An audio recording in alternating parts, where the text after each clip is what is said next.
शहर के सबसे महंगे और अत्याधुनिक हॉस्पिटल के बेड नंबर 13 पर पिछले 5 दिन से बेसुध पड़ा हुआ है करोड़पति बिल्डर विक्रांत सिंघानिया का 20 साल का बेटा ध्रुव सिंघानिया। ध्रुव के मुंह पर ऑक्सीजन का मास्क लगा हुआ है, बगल ही ऑक्सीजन का सिलेंडर भी है, साथ ही सलाइन की बोतल की सुई उसकी दाईं हाथ के नस में लगी हुई है, जिससे धीरे धीरे कर मेडिसिन उसके शरीर में जा रही है। उसके सिर के थोड़ा ऊपर एक छोटा सा मॉनिटर लगा हुआ है, जिस पर आड़ी टेढ़ी दिखाई चल रही है और ये बता रही है कि ध्रुव की सांसें चल रही है। कितना अजीब है ना ये। एक निर्जीव मॉनिटर इंसान के जिंदा होने की बात कहता है। रात के यही कोई 1:30 बज रहे हैं। अस्पताल में पूरी तरह सन्नाटा है। अस्पताल की नसों को जमाई आ रही है, लेकिन फिर भी वो पूरी मुस्तैदी से अपनी ड्यूटी कर रही है। बाहर कुत्तों के भौंकने की आवाज लगातार आ रही है। कभी भौंकने की आवाज पूरी तरह बंद होती है तो कभी वो एक साथ रोने लगते हैं। ऐसा कहा जाता है कि कुत्तों का रोना दुर्भाग्य की निशानी है। वही दुर्भाग्य जो ध्रुव सिंघानिया को मौत के मुंह से खींचने के लिए तैयार खड़ा है। ध्रुव के प्राइवेट वार्ड में उसकी मां साक्षी सिंघानिया काफी देर तक अपने बेटे को देखती रही। फिर उसे भी नींद आ गई और वो गहरी नींद में सो गई। उठ जा, उठ जा तू, क्यों सो रहा है? उठ। ध्रुव के कानों से ये आवाजें टकरा रही है, लेकिन आवाज कौन दे रहा है वो नहीं दिखता है। आवाज भी साधारण नहीं है, बहुत बुलंद और डरावनी सी है। वो भयानक आवाज ठहर ठहर कर आ रही है। उठ जा ध्रुव, उठ। सुन जो मैं कह रहा हूं कर, उठ। ध्रुव के पलकों पर हल्की हलचल होती है। उसकी आंखें थोड़ी सी खुलती है। वो किसी को अपने सामने देखता है जो बहुत ही विशालकाय है, लेकिन उसका चेहरा वो नहीं देख पाता क्योंकि वो चेहरा पूरी तरह धुंधला है। उठ, अपनी नसों से ये स्लाइन की पाइप निकाल अपनी नसों में चुभा हुआ ये नुकीला इंजेक्शन। ध्रुव किसी सम्मोहित शख्स की तरह उस आवाज को सुनता है और फिर जोर से चीखकर अपने नसों में चुभे इंजेक्शन को एक झटके में निकाल फेंकता है। ध्रुव जोर से चीखता है।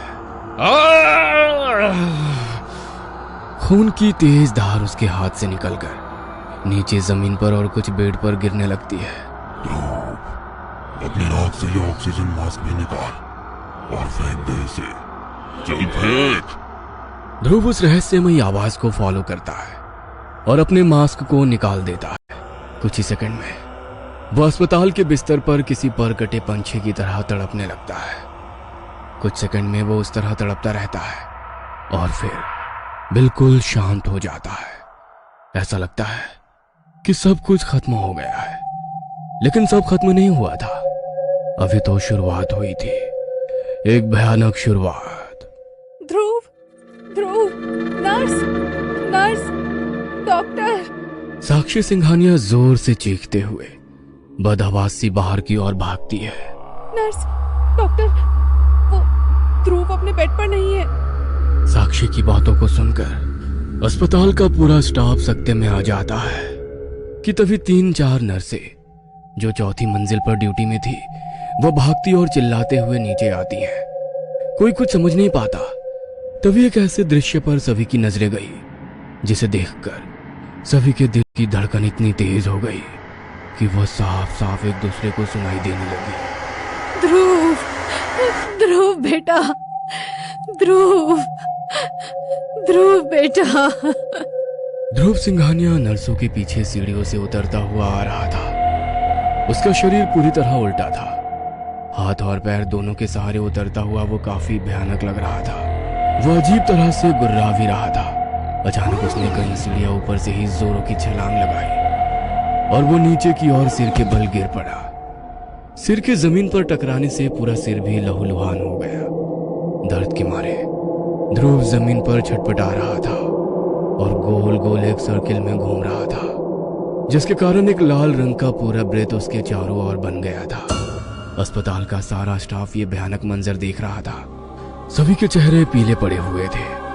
साक्षी सिंघानिया अपने बेटे को दर्द से छटपटाता देख रही थी और लगातार चिल्लाए जा रही थी। ध्रुव, ध्रुव बेटा, ध्रुव, ध्रुव बेटा। कुछ देर बाद ध्रुव सिंघानिया फिर से अचेत हो गया। यार थोड़ी धीरे चला ले कार, मुझे स्पीड से डर लगता है। तू भी ना नंदिनी, अरे जिंदगी स्पीड का नाम है। स्पीड से सब कुछ हासिल किया जा सकता है, नहीं तो पीछे रह जाओगी। तेरी बात तो एकदम सही है ब्रो, स्पीड के बिना भी क्या जिंदगी। आई ऑल्सो अग्री यार, पर इस नंदिनी को कौन समझाए। पता नहीं ये इतनी थकेली बातें क्यों करती रहती है। ओए, इसमें थकेली वाली कोई बात नहीं है। मुझे स्पीड पसंद नहीं। कुछ ऊंच नीच हो गई तो क्या, इस डर से जिंदगी का मजा लेना छोड़ दे। एक ही जिंदगी मिली है रे नंदिनी, उसे भी डर के गुजार दे। No, this is not Dhruv Singhania style, got it. अपने बर्थडे पर मिली लेटेस्ट और सबसे महंगी कार में ध्रुव अपने बेस्ट फ्रेंड अभय, दिव्यांका और नंदिनी के साथ पार्टी करने जा रहा था। शहर के हाईवे से फुल स्पीड से गुजरती हुई उसकी कार सब कुछ पीछे छोड़ती हुई आगे बढ़ती जा रही थी। यार ध्रुव, तेरा बर्थडे हर बार स्पेशल होता है। I mean, हमेशा यूनिक, लेकिन इस बार तेरा समझ नहीं आ रहा है। कहाँ जा रहे हैं हम लोग? हाँ यार, ये बात तो मेरे भी दिमाग में चल रही है। तुमने खाना पीना भी सारा पैक कर लिया है, कहीं पिकनिक का सीन है क्या? हाँ, पिकनिक ही समझ ले। यह कहते हुए ध्रुव ने कार के ब्रेक पर पैर लगाते हुए गाड़ी को एक कच्चे रास्ते पर मोड़ लिया। वो रास्ता घने जंगलों से घिरा हुआ था। वाह ध्रुव, क्या मस्त जगह है यार। तेरा दोस्त ही मस्त है। हाँ, रवीना टंडन की तरह। नंदिनी ने मुस्कुराते हुए ध्रुव की ओर देखा। उसके बाद उसने ध्रुव को इशारा किया कि वो कार की सनरूफ खोल दे। ध्रुव के बटन दबाते ही सनरूफ खुल गया और फिर नंदिनी खड़ी होकर खुली हवा के साथ बाहर का नजारा देखने लगी। उसके बाल तेज हवा के झोंके से उड़े जा रहे थे। लव्ड इट यार, रियली लव्ड इट। तेरा ये बर्थडे लगता है बहुत ही यादगार होने वाला है। कोशिश तो पूरी है नंदिनी।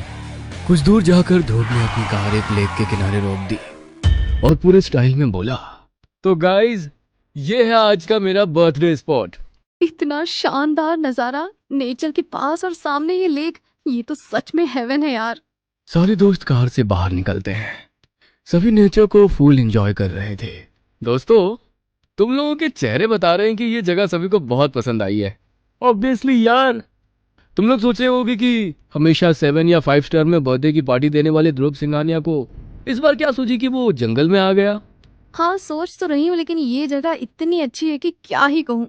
दोस्तों, पापा ने ये जगह खरीद ली है। हम यहाँ एक रिजॉर्ट बना रहे हैं, एक शानदार रिजॉर्ट जो शहर की भीड़ भाड़ से दूर तो होगा ही, यहाँ का एक्सपीरियंस ऐसा होगा कि यहाँ आने वाला बार बार यहाँ ही आना चाहेगा। तेरा बिजनेस माइंड हमेशा चलता रहता है। वैसे ही सही है यार, शहरों में तो आजकल वही शोर शराबा और पॉल्यूशन है। यहाँ कम से कम शांति और सुकून तो होगा। शांति? ओए, यहाँ शांति भी होगी और शोर भी होगा। भाई, शोर तो इधर मेरे पेट में भी हो रहा है, चूहों के भागने का। सच में यार, जोरों की भूख लगी है। ध्रुव के दोस्तों ने कार की डिक्की में रखी बियर की पेटी और पैक फूड निकाला और फिर बैठने के लिए जगह तलाशने लगे। तभी उनकी नजर एक पेड़ पर गई। वह पेड़ आम पेड़ की तरह नहीं था, वह बिल्कुल ही अलग था। वे सभी उस पेड़ की ओर बढ़े। यार, ये पेड़ कुछ अलग नहीं है। ऊपर से तो ये पूरी तरह हरा भरा है और नीचे सूखा। ऐसा कैसे हो सकता है? किसी और पेड़ के नीचे बैठे? तू भी ना नंदिनी, इतना दिमाग लगाती है इन सब चीजों में। इसी पेड़ के नीचे बैठ जाए तो क्या आफत आ जाएगी। सुन, अभी तो भूख लगी है, पहले खाते हैं फिर पीते हैं, उसके बाद टेंट लगाएंगे। रात को यहीं रुकना है। ओके बर्थडे बॉय, तुम्हारा हुक्म सर आँखों पर। नंदिनी ने ये बात इस अंदाज में कही कि सभी हंस पड़े। वे सभी उस रहस्यमय पेड़ के नीचे बैठ गए। खाने का पैकेट फूड निकाला गया जिसमें चिकन और मटन के कई सारे आइटम्स और बियर की पेटी थी। केक भी निकाला गया। वे सभी केक काटने की तैयारी करने ही वाले थे, लेकिन तभी कुछ ऐसा हुआ जिसे देख सभी शॉक्ड रह गए। अचानक से वहां तेज आंधी चलने लगी, बहुत तेज। अरे, इस मौसम को क्या हुआ? अभी तो एकदम क्लियर था सब कुछ, और अभी ये आंधी। चले जाओ, चले जाओ, तुम सब लोग यहाँ से चले जाओ। ये मेरा घर है, यहाँ मांस मदिरा नहीं चलता। चले जाओ तुम लोग, वरना अंजाम बहुत बुरा होगा। यार, ये कैसी आवाज है? इतनी भयानक। मुझे तो डर लग रहा है। कैसी आवाज दिव्यांका? तुम लोगों ने वो आवाज नहीं सुनी क्या? आवाज? कौन सी आवाज? अरे यार, अभी मुझे लगा कि कोई मुझसे कह रहा है कि चले जाओ यहाँ से, तुम सब लोग यहाँ से चले जाओ, ये मेरा घर है, यहाँ मांस मदिरा नहीं चलता, चले जाओ तुम लोग, वरना अंजाम बहुत बुरा होगा। अभी हमने बियर पी भी नहीं और तुझे चढ़ गई। यार यहाँ हम 4 लोग हैं और तुझे ही वो आवाज सुनाई दी। तुम लोग मेरा यकीन करो, कोई मुझसे ये कह रहा था यार। हाँ यार, कुछ तो गड़बड़ है। ओए स्टूपिड, बर्थडे आज मेरा, पार्टी कैंसिल करने नहीं आया हूँ यहाँ, पार्टी ऑल नाइट करने आया हूँ। और क्या? पर यार। ओए तू अपने पर की बत्ती बना और उसे जला ले, क्योंकि रात होने वाली है। अभय की बात को सुनकर सभी हंस पड़े। उसके बाद सभी दोस्तों ने केक निकाला। केक के ऊपर बहुत ही खूबसूरत से लिखा हुआ था हैप्पी बर्थडे ध्रुव। यार दिव्यांका, जरा माचिस पास करना, मोमबत्ती तो जला दूं। दिव्यांका ने नंदिनी को माचिस दी। नंदिनी माचिस जलाने की कोशिश करने लगी, लेकिन माचिस की तिल्ली जैसे ही चलती, अचानक से तेज हवा चलने लगती और वो बुझ जाती। कई कोशिशों के बावजूद भी वो तीली नहीं जली। बड़ा अजीब है यार, जैसे ही तीली जलती है तेज हवा चलने लगती है और तीली बुझ जाती है। तीली के बुझते ही हवा भी रुक जाती है, फिर तीली जलाती हूँ तो फिर से हवा चलने लगती है। नंदिनी की बातों को सुनकर ध्रुव ने अपनी जेब से लाइटर निकाली और नंदिनी से कहा, स्टूपिड, दिमाग से काम ले, अब नहीं बुझेगा। नंदिनी ने लाइटर जलाई, लेकिन फिर से तेज हवा चलने लगी। उसने बहुत कोशिश की कि वो नहीं बुझे, लेकिन ये हो नहीं सका। और सबसे बड़ी आश्चर्य की बात ये कि उसके बाद लाइटर जली ही नहीं। नंदिनी ने लाइटर ध्रुव को वापस कर दी। उसने उसे शर्ट की जेब में रख लिया। लगता है इस बर्थडे पर बिना मोमबत्ती जलाए ही केक काटना होगा। कोई नहीं, गाना तो गा सकते हैं। Happy birthday to you, happy birthday to you, happy birthday dear Dhruv, happy birthday to you. बिना मोमबत्तियों के ही केक काटा गया। सभी ने केक की एक एक बाइट ली। फिर उन्होंने मोबाइल के ब्लूटूथ से कार के स्पीकर को कनेक्ट किया और बॉलीवुड सॉन्ग बजाने लगे। इधर प्लेट में खाना भी निकाला जाने लगा। लेकिन तभी ध्रुव ने शर्ट की जिस जेब में लाइटर रखा था, उस जेब से अचानक से धुआं निकलने लगा।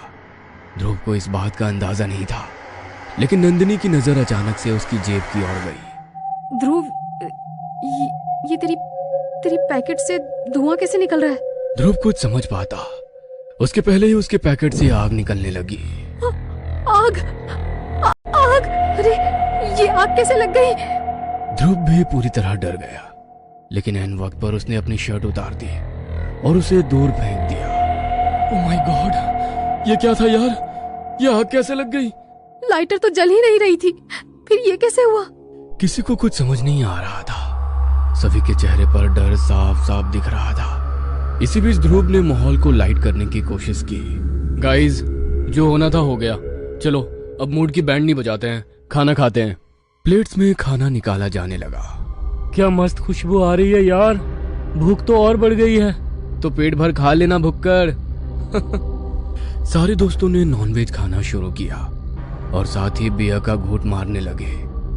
बियर का घूंट मारते मारते अचानक नंदिनी की नजर उस पेड़ के ऊपर गई और वहां उसने जो देखा, उसे देखकर उसके रोंगटे खड़े हो गए। उसने देखा कि पेड़ की डाली पर कोई पैर लटकाकर बैठा हुआ है। उसके पैर बहुत ही लंबे हैं और उसकी 2 बड़ी बड़ी आंखें उसे गुस्से से घूर रही है। गाइस, वो देखो, वो कौन है पेड़ पर? वो हमें घूर रहा है गाइस, देखो उसे इधर। नंदिनी की बातों को सुनकर सभी ने पेड़ के ऊपर देखा, लेकिन वहां तो कुछ भी नहीं था। क्या यार नंदिनी पहले से ही फटी पड़ी है हम लोगों की, और तू है कि अरे पेड़ पर तो कोई नहीं है। नहीं यार ध्रुव, मैं झूठ नहीं बोल रही, मैंने सच में किसी को ऊपर देखा। वो हमें बहुत भयानक तरीके से घूर रहा था।